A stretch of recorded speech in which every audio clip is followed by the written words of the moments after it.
But one of the most exciting elements of being a wrestling fan is seeing a former WWE wrestler return to the company. If this return is known about in advance, then the build and anticipation to the return should receive a ton of buzz, and the subsequent arrival of the returning wrestler should receive a huge reaction. If the return is a complete surprise, WWE will usually rely heavily on the surprise pop, as nobody saw the return coming, and WWE simply hopes that the fans care enough about the wrestler in question to warrant a positive reaction. But unfortunately, there are those occasions where a former WWE stars return to the company and receive little to no reaction from the audience. These types of returns aren't common, but when they occur, they are notable for all the wrong reasons. Join us now as Wrestlelamia looks at 10 wrestlers who returned to WWE but nobody cared. Be sure to subscribe and hit that notification bell for daily wrestling videos, and follow us on Facebook for exclusive lists. Also check out Wrestlelamia.co.uk and a non-wrestling channel, Incredible.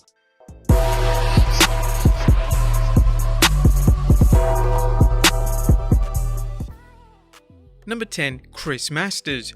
Now, at one point in time during the ruthless aggression era in WWE, it looked like Chris Masters was on course to be WWE's next big thing. Unfortunately, Masters never met the expectations that WWE placed on him, and this combined with multiple failures of WWE's wellness policy resulted in WWE releasing Masters' match against MVP on Raw, but there was just one issue: nobody cared.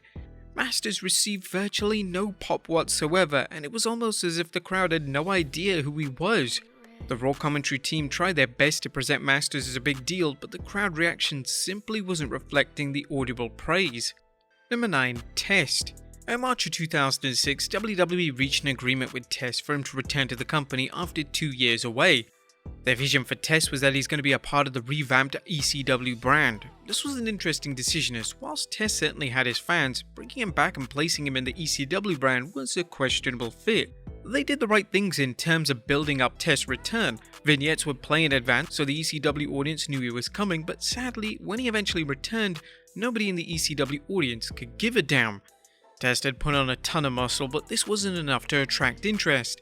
The lack of pop Test received upon his return was disappointed, but it was a short-sighted decision on behalf of WWE, as a former IC champion would have been better suited returning to either Raw or SmackDown. Number 8. Brian Christopher. Too Cool was one of the most popular acts of the Attitude Era, but when the group disbanded, all three members of the stable struggled with their respective solo careers. Too Cool member Grandmaster Sexay would have numerous returns, but they would all sadly fall flat. The most infamous of these took place in 2011 during the road to WrestleMania 27. During the highly criticized feud between Jerry Lawler and Michael Cole, Sexay, using his real name Brian Christopher, would take part in a segment on Raw. This was because Christopher was the real-life son of Jerry Lawler, so it was believed it would make sense to use him in the storyline. But upon his entrance, not a single fan in attendance reacted to his return, and it was as if nobody in attendance remembered just how popular Too Cool were. It was unfortunate, but the return was misplaced, distasteful, and did a disservice to the late great Brian Christopher. Number 7. The British Bulldog. In 1999, WWE made the decision to bring back the British Bulldog back to WWE. A colourful character such as the Bulldog in the Attitude Era was a unique fit to say the least, but WWE did attempt to tweak his presentation. Bulldog would begin to wear jeans, and his theme would eventually be modified to having a contemporary feel.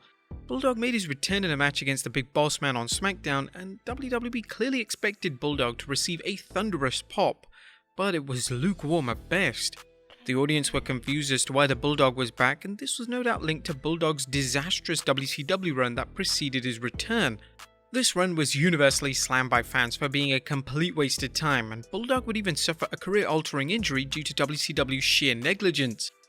In relation to his final run, it wasn't much better, as Bulldog's in-ring work had worsened and fans ultimately struggled to connect with his grittier persona.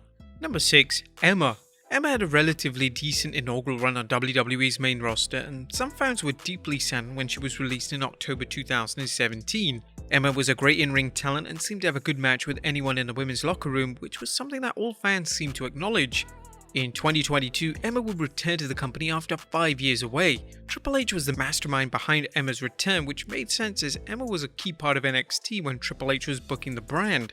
She would return in a match against Ronda Rousey, but the lack of reaction to her return was a clear indication that fans had forgotten all about her. The SmackDown audience barely reacted, and her return was heavily criticized on social media. To properly utilize Emma, she should have been built up, as a return didn't really work as a surprise, as fans were evidently expecting a talent of a bigger stature. Number 5. Jake the Snake Roberts. The return of Jake the Snake Roberts in 2014 was a huge deal. Roberts had finally defeated his personal demons, and as a result, WWE were allowing Roberts to be a part of the WWE family once again. Roberts' return would come at the old school Raw event, and he would even make his return just as the Shield were about to triple powerbomb CM Punk. Upon Roberts' music hitting, the Shield looked stunned, but the audience were eerily quiet. The only time the audience remotely reacted was when Roberts placed his trademark snake onto the body of Dean Ambrose. It was a massive shame and a huge disservice to someone that deserved a ton of recognition and respect. Number 4. The Great Khali. Although Khali's in-ring work wasn't exactly stellar, during his first WWE run he did often receive great ovations from the crowd. However, upon his random one-off return in WWE in 2017, fans were completely over Khali's persona and had no desire to see him anywhere near a WWE ring. Khali would return at the Battleground pay-per-view, helping Jinder Mahal retain his WWE title in a Punjabi prison match against Randy Orton. The return was as confusing as Khali didn't even come out to his own theme song. Instead, he came out to Mahal's theme. Now, in his defense, if he actually came out to his trademark theme, then the reaction may have been more positive. Number 3. Big Boss Man. One of the standout talents in WWE throughout the 90s was the Big Boss Man. Boss Man was known for being one of the best big men in the business, and some fans will argue that the Boss Man is one of the greatest talents to never win a WWE title. Unfortunately, his return in 2001 fell completely flat. It's a debate as to whether this was due to crowds simply not caring or WWE presenting him in a wrong manner. Boss Man would return in a high-profile way as he would attack Stone Cold Steve Austin, aligning with Booker T in the process. Whilst the idea of Boss Man working with two main eventers was fantastic, the execution was poor, as Boss Man and Booker had little chemistry, so it just felt disjointed as a result. This would end up being the Hall of Fame's final WWE run, but it didn't take away from his contributions to the world of pro wrestling, and his work continues to be celebrated to this very day. Number 2. Sid. The 2012 return of Psycho Sid to WWE was a return that nobody saw coming. Sid would return to Raw to challenge Heath Slater during Slater's feud with the Legends of Raw from the past. Despite WWE nailing the presentation and using Sid's iconic theme song, the crowd just didn't care, and it was apparent they didn't even know who he was. Fans on social media at the time were furious at the lack of respect the crowd showed for a former WWE champion, but it was just a different time period, and Sid hadn't been on Raw since 1997. Although the crowd response was lackluster, it was great to see Sid back in the WWE ring, and since his 2012 appearance, fans have been campaigning to get Sid inducted into the WWE Hall of Fame.